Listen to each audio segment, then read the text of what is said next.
Hello, dear students and my dear friends. Welcome to you all to Royson Creations YouTube channel. ಆತ್ಮೀಯ ವಿದ್ಯಾರ್ಥಿಗಳೇ, ಇವತ್ತಿನ ವಿಡಿಯೋದಲ್ಲಿ ನಾವು ಕವಿ ರವೀಂದ್ರನಾಥ ಟಾಗೋರ್ ಅವರು ಬರೆದಿರುವಂತಹ where the mind is without fear ಪದ್ಯವನ್ನು ವಿಶ್ಲೇಷಿಸೋಣ ಬನ್ನಿ.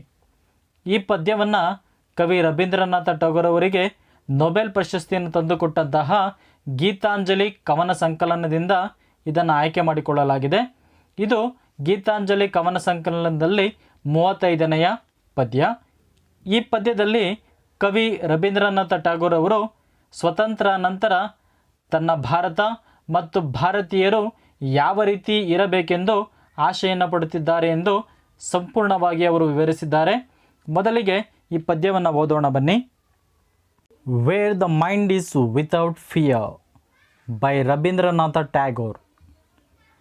Where the mind is without fear and the head is held high, where knowledge is free, where the world has not been broken up into fragments by narrow domestic walls, where words come out from the depth of truth, where tireless striving stretches its arms towards perfection, where the clear stream of season has not lost its way into the dreary desert sand of dead habit, where the mind is led forward by thee into ever-widening thought and action, into that heaven of freedom, my Father, let my country awake. ಮೊದಲಿಗೆ ಕವಿ ರವೀಂದ್ರನಾಥ ಟ್ಯಾಗೋರ್ ಅವರ ಬಗ್ಗೆ ಒಂದು ಸಂಕ್ಷಿಪ್ತ ಪರಿಚಯವನ್ನು ಮಾಡಿಕೊಳ್ಳೋಣ. ಇವರು 7th May 1861 ಕ್ಯಾಲ್ಕತ್ತಾದಲ್ಲಿ ಜನಿಸ್ತಾರೆ. Bengali ಭಾಷೆಯಲ್ಲಿ ಒಬ್ಬ ಮಹಾ ವಿದ್ವಾಂಸರು ಇವರಾಗಿದ್ದರು. ಇವರೊಬ್ಬರು poet, novelist, dramatist, story writer, social reformer, painter, educationist, ಇವೆಲ್ಲ ಕೆಲಸಗಳನ್ನು ರವೀಂದ್ರನಾಥ ಟ್ಯಾಗೋರ್ ಅವರು ಆ ಸಮಯದಲ್ಲೇ ಮಾಡ್ತಾಯಿದ್ರು. ಇವರ ಪ್ರಮುಖವಾದ ಪುಸ್ತಕಗಳು ಅಥವಾ ಕೆಲಸಗಳು, ಇವರು ಬರೆದಿರುವಂಥ ಕವನ ಸಂಕಲನಗಳು ಯಾವುವು ಅಂತ ನೋಡೋದಾದರೆ, ಮೊದಲನೇದಾಗಿ ಗೀತಾಂಜಲಿ. ಈ ಗೀತಾಂಜಲಿ ಎಂಬ ಕವನ ಸಂಕಲನಕ್ಕೆ ಇವರಿಗೆ 1913 ನೊಬೆಲ್ ಪ್ರಶಸ್ತಿ ಇವರಿಗೆ ಸಿಗುತ್ತೆ. ನೆಕ್ಸ್ಟ್ ಡಾಗ್ಗರ್ ಎಂಬ ಒಂದು ಪುಸ್ತಕವನ್ನು ಇವರು ಬರೀತಾರೆ. ಮತ್ತು ಪ್ರಮುಖವಾಗಿ ಭಾರತದ ರಾಷ್ಟ್ರಗೀತೆಯಾದ ಜನಗಣಮನವನ್ನು ಮತ್ತು ಬಾಂಗ್ಲಾದೇಶದ ರಾಷ್ಟ್ರಗೀತೆಯಾದ ಅಮರ್ ಶೋನಾರ್ ಬಾಂಗ್ಲಾ ಎಂಬ ಕವನವನ್ನು ಇವರು ಬರೀತಾರೆ. ಮತ್ತು ವಿದ್ಯಾರ್ಥಿಗಳೇ, ನಾವು ನೋಡೋದಾದರೆ ಯಾವುದಾದರೂ 2 ರಾಷ್ಟ್ರಗಳ ರಾಷ್ಟ್ರಗೀತೆಗಳನ್ನು ಬರೆದಿರುವಂಥ ಕವಿ ಯಾರಾದರೂ ಇದ್ದರೆ ಅದು ರವೀಂದ್ರನಾಥ ಟಾಗೋರ್ ಅವರಾಗಿದ್ದಾರೆ. ಮತ್ತು ಇವರ ಕವನ ಸಂಕಲನವನ್ನು ಆಧರಿಸಿ ಶ್ರೀಲಂಕಾದ ರಾಷ್ಟ್ರಗೀತೆಯನ್ನು ಕೂಡ ರಚನೆ ಮಾಡಲಾಗಿದೆ ಎಂಬುದನ್ನು ನಾವು ನೋಡ್ಬೋದು.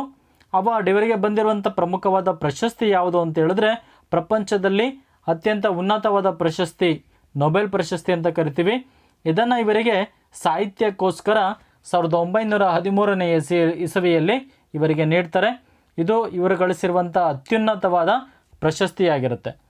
ಓಕೆ ವಿದ್ಯಾರ್ಥಿಗಳೇ, ಈಗ ಪದ್ಯಕ್ಕೆ ಬರೋಣ. ಪದ್ಯದ ಸಾರಾಂಶವನ್ನು ನಾನು ನಿಮಗೆ ವಿವರವಾಗಿ ವಿವರಿಸ್ತಾ ಹೋಗ್ತಾ ಇದ್ದೀನಿ. ಮೊದಲನೇದಾಗಿ ಇಂಟ್ರಡಕ್ಷನನ್ನು ನೋಡೋಣ. Where the mind is without fear is the 35th poem of Gitanjali. ಈ ಪದ್ಯ ಗೀತಾಂಜಲಿ ಕವನ ಸಂಕಲನದಿಂದ ಆಯ್ಕೆ ಮಾಡಿಕೊಂಡಿದ್ದಾರೆ. ಅದರಲ್ಲಿ ಇದು 35ನೆಯ ಪದ್ಯ. Where the mind is without fear by Rabindranath Tagore is one of his vastly read and discussed poems.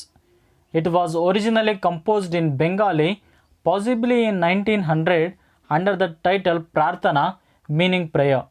ಈ ಪದ್ಯವನ್ನು 1900 ಬಹುಶಃ ಕವಿ ರವೀಂದ್ರನಾಥ ಟಾಗೋರ್ ಅವರು ರಚನೆ ಮಾಡಿದ್ದಾರೆ. ಇದಕ್ಕೆ ಮೊದಲನೇದಾಗಿ ಪ್ರಾರ್ಥನಾ ಅಂತೇಳಿದ್ರೆ ಪ್ರಾರ್ಥನೆ ಎಂಬ ಒಂದು ಟೈಟಲನ್ನು ನೀಡಿದರು. ಅದರ ನಂತರ ಇದನ್ನು ಟೈಟಲನ್ನು ಬದಲಾಯಿಸ್ತಾರೆ. Its original Bengali title was Chitto Jetha Bhoyshunyo. ಇದು ಬೆಂಗಾಲಿ ಭಾಷೆಯಲ್ಲಿ ಈ ಪದ್ಯನ ಚಿತ್ತೋ ಜೇತಾ ಬೋಷಿನಿಯೋ ಅಂತೇಳಿ ಕರಿತಾ ಇದ್ರು. Later in 1911, Tagore himself translated the Bengali poem into English, and that translation appeared as poem number 35 in his Nobel-winning anthology Gitanjali, that is Song Offerings, published by the Indian Society, London in 1912. Bengali ಭಾಷೆಯಲ್ಲಿ ತಾವು ಬರೆದಂತಹ ಚಿತ್ತೋ ಜೇತ ಬೋಷಿನಿಯೋ ಎಂಬ ಪದ್ಯವನ್ನು ಕವಿ ರವೀಂದ್ರನಾಥ ಟ್ಯಾಗೋರ್ ಅವರೇ English ಭಾಷೆಗೆ ಟ್ರಾನ್ಸ್ಲೇಟನ್ನು ಮಾಡ್ತಾರೆ. ಈ ಪದ್ಯವನ್ನು ಇವರ ಗೀತಾಂಜಲಿ ಕವನ ಸಂಕಲನದಲ್ಲಿ ಇವರು ಇದನ್ನು ಸೇರಿಸ್ತಾರೆ. ಈ ಕವನ ಸಂಕಲನವನ್ನು ಅಂದರೆ ಗೀತಾಂಜಲಿ ಕವನ ಸಂಕಲನವನ್ನು ಲಂಡನ್ನಿನಲ್ಲಿರುವಂತಹ ದಿ ಇಂಡಿಯನ್ ಸೊಸೈಟಿ ಎಂಬ ಒಂದು ಪಬ್ಲಿಕೇಶನ್ 1912ರಲ್ಲಿ ಪಬ್ಲಿಷ್ ಮಾಡುತ್ತೆ. ನಂತರ ರವೀಂದ್ರನಾಥ ಟ್ಯಾಗೋರ್ ಅವರಿಗೆ 1913ನೇ ಇಸವಿಯಲ್ಲಿ ಪ್ರಪಂಚದ ಅತ್ಯುನ್ನತ ಪ್ರಶಸ್ತಿಯಾದಂತಹ ದ ನೊಬೆಲ್ ಪ್ರಶಸ್ತಿ ಸಿಗುತ್ತೆ. ಈಗ ಇದು ಇತಿಹಾಸ ಆಗಿದೆ. Rabindranath Tagore introduced new prose and verse forms and the use of colloquial language into Bengali literature, thereby freeing it from traditional models based on classical Sanskrit. ಅದುವರೆಗೂ ಕೂಡ ಸಂಸ್ಕೃತದ ಆಧಾರದ ಮೇಲೆ ನಮ್ಮ ಭಾರತದಲ್ಲಿ ಪದ್ಯಗಳನ್ನು ಮತ್ತು ಗದ್ಯಗಳನ್ನು ಬರಿತಾ ಇದ್ರು. ಆದರೆ ಕವಿ ರವೀಂದ್ರನಾಥ ಟ್ಯಾಗೋರ್ ಅವರು ಹೊಸ ರೀತಿಯ ಪದ್ಯ ಮತ್ತು ಗದ್ಯದ ಶೈಲಿಗಳನ್ನು ಬೆಂಗಾಲಿ ಲಿಟ್ರೇಚರ್ಗೆ ಇಂಟ್ರಡ್ಯೂಸ್ ಮಾಡ್ತಾರೆ. ಅದು ಅಲ್ಲದೆ ಇವರು ಕೊಲೋಕಿಯಲ್ ಲ್ಯಾಂಗ್ವೇಜ್ ಅಂತ ಹೇಳಿದ್ರೆ ಆಡು ಭಾಷೆಯನ್ನು ಬೆಂಗಾಲಿ ಸಾಹಿತ್ಯದಲ್ಲಿ ಇವರು ಇಂಟ್ರಡ್ಯೂಸ್ ಮಾಡ್ತಾರೆ. ಹೀಗೆ ಸಂಸ್ಕೃತ್ ಭಾಷೆಯ ಮೇಲಿದ್ದಂಥ ಹಿಡಿತ ನಿಧಾನವಾಗಿ ಸಡಿಲ ಆಗ್ತಾ ಬರುತ್ತೆ. When he started translating his works into English, he unknowingly introduced the best of Indian culture to the West and vice versa. ಯಾವಾಗ ಕವಿ ರವೀಂದ್ರನಾಥ ಟ್ಯಾಗೋರ್ ಅವರು ಇಂಗ್ಲೀಷ್ ಭಾಷೆಗೆ ಬೆಂಗಾಲಿಯ ಇವರ ಕೃತಿಗಳನ್ನು ಟ್ರಾನ್ಸ್ಲೇಟ್ ಮಾಡ್ತಾ ಬರ್ತಾರೋ ಆಗ ಇವರಿಗೆ ಗೊತ್ತಿಲ್ಲದಂತೆ ಇವರು ಭಾರತದ ಕಲ್ಚರ್ ಅಥವಾ ಸಂಸ್ಕೃತಿಯನ್ನು ಪಾಶ್ಚಿಮಾತ್ಯ ದೇಶಗಳಿಗೂ ಮತ್ತು ಪಾಶ್ಚಿಮಾತ್ಯ ದೇಶಗಳ ಸಂಸ್ಕೃತಿಯನ್ನು ಭಾರತಕ್ಕೂ ಇವರು ತಮಗೆ ಗೊತ್ತಿಲ್ಲದಂತೆ ಇಂಟ್ರಡ್ಯೂಸ್ ಮಾಡ್ತಾ ಬರ್ತಾರೆ. When the poem was written, India was under the British rule and the people were eagerly waiting to get their freedom from the British rule. ಕವಿ ರವೀಂದ್ರನಾಥ ಟ್ಯಾಗೋರ್ ಅವರು ಈ ಪದ್ಯವನ್ನು ಬರೆದಂಥ ಸಂದರ್ಭದಲ್ಲಿ ಭಾರತ ಬ್ರಿಟಿಷರ ಆಳ್ವಿಕೆಯಲ್ಲಿತ್ತು ಮತ್ತು ಭಾರತೀಯರೆಲ್ಲರೂ ಕೂಡ ಯಾವಾಗ ನಾವು ಸ್ವಾತಂತ್ರ್ಯವನ್ನು ಪಡ್ಕೋತೀವೋ ಎಂದು ಭಾಳ ಕಾತುರದಿಂದ ಕಾಯ್ತಾ ಇದ್ರು.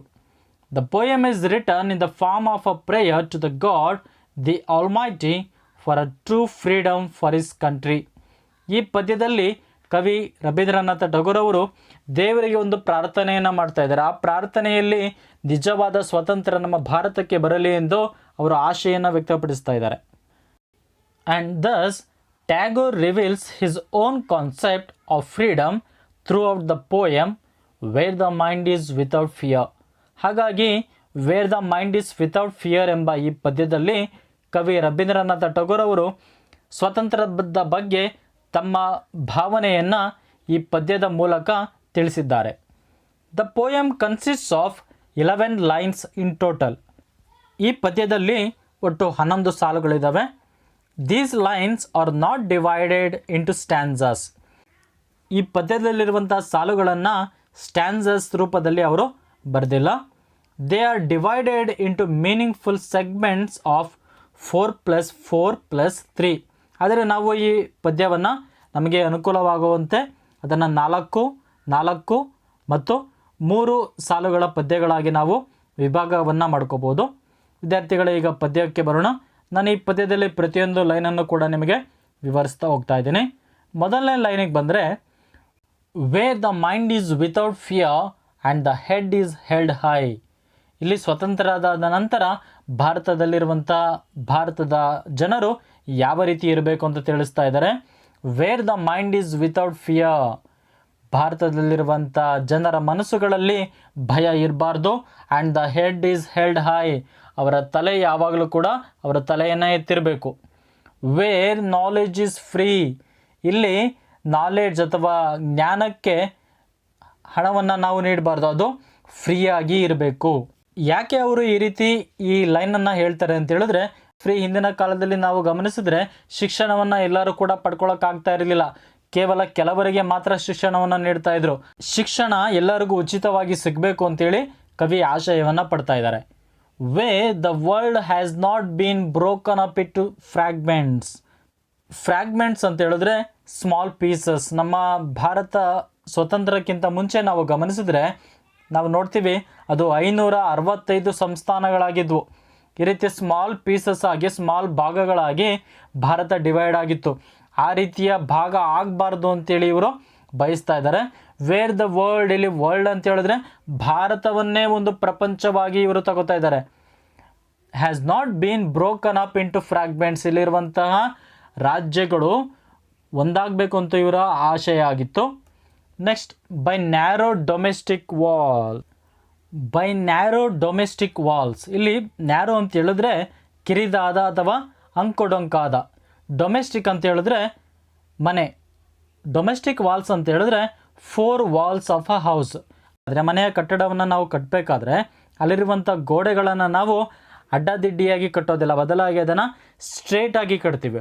ಯಾವ ರೀತಿ ನಾವು ಸ್ಟ್ರೇಟಾಗಿ ಮನೆಯ ಗೋಡೆಗಳನ್ನು ಕಟ್ತೀವೋ ಅದೇ ಥರ ನಮ್ಮ ಭಾರತವನ್ನು ಕೂಡ ನಾವು ಸ್ಟ್ರೇಟಾಗಿ ಕಟ್ಟಬೇಕು. ಇಲ್ಲಿ ಕವಿ ರವೀಂದ್ರನಾಥ ಟಾಗೋರ್ ಅವರ ಪ್ರಕಾರ ಡೊಮೆಸ್ಟಿಕ್ ಅಥವಾ ನ್ಯಾರೋ ಡೊಮೆಸ್ಟಿಕ್ ವಾಲ್ಸ್ ಅಂತ ಹೇಳಿದ್ರೆ ಭಾರತದಲ್ಲಿರುವಂಥ ಜಾತಿ ಧರ್ಮಗಳೆಲ್ಲವೂ ಕೂಡ ಹಿಂದೆ ಹೋಗಿ ನಮ್ಮ ಭಾರತ ಉನ್ನತಿಯತ್ತ ಸಾಗಬೇಕು ಅಂತೇಳಿ ಇವರು ಆಗಿನ ಕಾಲದಲ್ಲೇ ಇವರು ಬಯಸ್ತಾ ಇದ್ರು. ನಮ್ಮ ಸ್ವತಂತ್ರ ನಂತರ ಭಾರತ ಯಾವ ರೀತಿ ಇರಬೇಕು ಅಂತೇಳಿ ಇವರು ತಮ್ಮ ಯೋಜನೆಯನ್ನು ಈ ಪದ್ಯದ ಮೂಲಕ ಅವರು ತಿಳಿಸ್ಕೊಡ್ತಾ ಇದ್ದಾರೆ. ನೆಕ್ಸ್ಟ್ 5ನೇ ಸಾಲಿಗೆ ಹೋಗೋದಾದರೆ, where words come out from the depths of truth. ಕವಿ ರವೀಂದ್ರನಾಥ ಟಾಗೋರ್ ಅವರು ಈ ವಾಕ್ಯದ ಮೂಲಕ ನಮಗೆ ನುಡಿದಂತೆ ನಡೆ ಅಥವಾ ನಡೆದಂತೆ ನುಡಿ ಅಂದರೆ ನಾವು ಸತ್ಯವನ್ನು ಹೇಳಬೇಕು, ನಾವೇನು ಕೆಲಸ ಮಾಡ್ತೀವೋ ಅದನ್ನೇ ನಾವು ಹೇಳಬೇಕು ಅಂತೇಳಿ ಹೇಳ್ತಾ ಇದ್ದಾರೆ. Next line, where tireless striving stretches its arms towards perfection. ಇಲ್ಲಿ ಸ್ಟ್ರೈವಿಂಗ್ ಅಂತ ಹೇಳಿದ್ರೆ trying hard to do something. ನಾವು ಏನಾದರೂ ಕೆಲಸವನ್ನು ಕಷ್ಟಪಟ್ಟು ಮಾಡಬೇಕು. ಯಾಕೆ? ಟವಾರ್ಡ್ಸ್ ಪರ್ಫೆಕ್ಷನ್. ಪರ್ಫೆಕ್ಟ್ ಆಗಬೇಕು ಅಂತ ಹೇಳಿದ್ರೆ ನಾವು ಕೆಲಸವನ್ನು ಕಷ್ಟಪಟ್ಟು ಮಾಡಬೇಕಾಗುತ್ತೆ. ಇಲ್ಲಿ ವಿದ್ಯಾರ್ಥಿಗಳೇ, ಕವಿ ರವೀಂದ್ರನಾಥ ಟಾಗೋರ್ ಅವರು ಭಾರತ ಯಾವ ರೀತಿ ಸಾಧನೆಯನ್ನು ಮಾಡಬೇಕು ಅಂತೇಳಿ ಯೋಚನೆಯನ್ನು ಮಾಡ್ತಾ ಇದ್ದಾರೆ. ನಾವು ಅಭಿವೃದ್ಧಿಶೀಲ ದೇಶ ಆಗಿದ್ದೀವಿ ಅಂತ ಯೋಚನೆ ಮಾಡೋದಕ್ಕಿಂತ ಯಾವ ರೀತಿ ನಾವು ಅಭಿವೃದ್ಧಿಯನ್ನು ಸಾಧಿಸಿ ಬೇರೆ ದೇಶಗಳಿಗೆ ನಾವು ಮಾದರಿ ಆಗಬೇಕು ಅಂತೇಳಿ ಈ ಮೂಲಕ ನಮಗೆ ತಿಳಿಸ್ತಾ ಇದ್ದಾರೆ. Next line, where the clear stream of reason has not lost its way. ನಮ್ಮಲ್ಲಿರುವಂಥ ಎಲ್ಲ ಮೂಢನಂಬಿಕೆಗಳನ್ನು ನಾವು ಪ್ರಶ್ನೆ ಮಾಡೋದಕ್ಕೆ ಆರಂಭಿಸಬೇಕು. ಸ್ಟ್ರೀಮ್ ಆಫ್ ರೀಸನ್ ಅದಕ್ಕೇನು ಕಾರಣ ಇದೆ, ಯಾಕೆ ಆ ರೀತಿ ನಾವು ಮಾಡ್ತಾ ಇದ್ದೀವಿ ಅಂತೇಳಿ ನಾವು ಸ್ಪಷ್ಟವಾಗಿ ಯೋಚನೆ ಮಾಡಿದಾಗ ನಮ್ಮಲ್ಲಿರುವಂತಹ ಮೂಢನಂಬಿಕೆಗಳನ್ನು ನಾವು ಪ್ರಶ್ನೆ ಮಾಡೋದಕ್ಕೆ ಆರಂಭಿಸಿದಾಗ ನಾವು ನಿಜವಾದ ಅಭಿವೃದ್ಧಿಯನ್ನು ಸಾಧಿಸೋಕ್ಕೆ ಆಗುತ್ತೆ. Into the dreary desert sand of dead habit. ಅದನ್ನು ನಾವು ಪ್ರಶ್ನೆ ಮಾಡಿದ್ರೆ ನಾವು ಸರಿಯಾದ ಮಾರ್ಗದಲ್ಲಿ ನಡೆಯೋದಕ್ಕೆ ಸಾಧ್ಯ ಆಗುತ್ತೆ ಅಂತೇಳಿ ಕವಿ ರವೀಂದ್ರನಾಥ ಟಾಗೋರ್ ಅವರು ಆಶಯವನ್ನು ಪಡ್ತಾ ಇದ್ದಾರೆ. ಅದು ಸ್ವತಂತ್ರ ನಂತರ ಭಾರತದಲ್ಲಿ ಬರಬೇಕು ಅಂತ ಕೂಡ ಅವರು ಆಸೆಯನ್ನು ಪಡ್ತಾ ಇದ್ದಾರೆ. ಇಲ್ಲಿ ಡ್ರಿಯರಿ ಅಂತ ಹೇಳಿದ್ರೆ ಡಲ್ ಅಥವಾ gloomy or boring. Next, where the mind is led forward by thee. ಇಲ್ಲಿ ದಿ ಅಂತ ಹೇಳಿದ್ರೆ ಯು ಅಂತೇಳಿ ಅರ್ಥ. ಇದು ಹಳೆ ಇಂಗ್ಲೀಷಲ್ಲಿ ದಿ ಅಂತ ಕರಿತೀವಿ, ಹೊಸ ಇಂಗ್ಲೀಷಲ್ಲಿ ಯು ಅಂತ ನಾವು ಕರಿತೀವಿ ಅದನ್ನು. ಇಲ್ಲಿ ದಿ ಅಂತ ಹೇಳಿದ್ರೆ ಗಾಡ್, ದೇವರನ್ನು ಅವರು ಉದ್ದೇಶಿಸಿ ಮಾತನಾಡ್ತಾ ಇದ್ದಾರೆ. ಇಲ್ಲಿ ಟಾಗೋರ್ ಅವರು ದೇವರಲ್ಲಿ ಪ್ರಾರ್ಥನೆಯನ್ನು ಮಾಡ್ತಾ ಇದ್ದಾರೆ. ಏನಂತ? Where the mind is led forward by thee. ನಿಮ್ಮೊಂದಿಗೆ ನಮ್ಮ ಭಾರತೀಯರ ಮನಸ್ಸುಗಳು ಮುಂದೆ ಸಾಗಲಿ. ಎಲ್ಲಿಗೆ? Into ever widening thought and action. ದೇವರು ಎಲ್ಲರ ಮೇಲೂ ಒಳ್ಳೆಯದನ್ನು ಮಾಡ್ತಾರಲ್ವ, ಅದೇ ಥರ ಭಾರತೀಯರ ಮನಸ್ಸುಗಳು ಮತ್ತು ಕೆಲಸಗಳು ಒಳ್ಳೆಯದಾಗಿರಲಿ, ರೈಚಿಯಸ್ ಆಗಿರಲಿ ಅಂತೇಳಿ ಕವಿಯವರು ಆಶಯವನ್ನು ಪಡ್ತಾ ಇದ್ದಾರೆ. Into that Heaven of freedom my father let my country awake. ಇಲ್ಲಿ ಮೈ ಫಾದರ್ ಅಂತ ಹೇಳಿದ್ರೆ ಗಾಡ್ ಅಥವಾ ದೇವರನ್ನು ಕವಿ ಉದ್ದೇಶಿಸಿ ಮಾತನಾಡ್ತಾ ಇದ್ದಾರೆ. ಈ ರೀತಿಯ ಸ್ವತಂತ್ರ ದೇಶವನ್ನಾಗಿ ನನ್ನ ದೇಶವನ್ನು ಮಾಡು ಮತ್ತು ನನ್ನ ಭಾರತದ ದೇಶವನ್ನು ಮತ್ತು ಭಾರತೀಯರೆಲ್ಲರನ್ನ ಎಚ್ಚರಗೊಳಿಸು ತಂದೆ ಅಂತೇಳಿ ಕವಿ ರವೀಂದ್ರನಾಥ ಟಾಗೋರ್ ಅವರು ದೇವರಲ್ಲಿ ಪ್ರಾರ್ಥನೆಯನ್ನು ಮಾಡ್ತಾ ಇದ್ದಾರೆ. ಆತ್ಮೀಯ ವಿದ್ಯಾರ್ಥಿಗಳೇ, ಈ ಪದ್ಯದ ಸಂಪೂರ್ಣ ಸಮರಿಯನ್ನು ನಾನು ಡಿಸ್ಕ್ರಿಪ್ಷನ್ ಬಾಕ್ಸಿನಲ್ಲಿ ಒಂದು ಲಿಂಕಿನಲ್ಲಿ ನೀಡಿದ್ದೇನೆ. ನೀವು ಅದನ್ನು ಡೌನ್ಲೋಡ್ ಕೂಡ ಮಾಡಿಕೊಳ್ಬೋದು. ನಿಮಗೆ ಈ ವಿಡಿಯೋ ಇಷ್ಟ ಆಗಿದ್ದರೆ ದಯವಿಟ್ಟು ಲೈಕ್ ಮಾಡಿ, ಶೇರ್ ಮಾಡಿ ಮತ್ತು ಇನ್ನೂ ಹೆಚ್ಚಿನ ವಿಡಿಯೋಗಳಿಗಾಗಿ ನಮ್ಮ ಯೂಟ್ಯೂಬ್ ಚಾನಲನ್ನು ಸಬ್ಸ್ಕ್ರೈಬ್ ಮಾಡಿ ಅಂತೇಳಿ ನಾನು ನಿಮ್ಮಲ್ಲಿ ಕೇಳಿಕೊಳ್ತಾ ಇದ್ದೀನಿ. Thank you dear students for watching this video.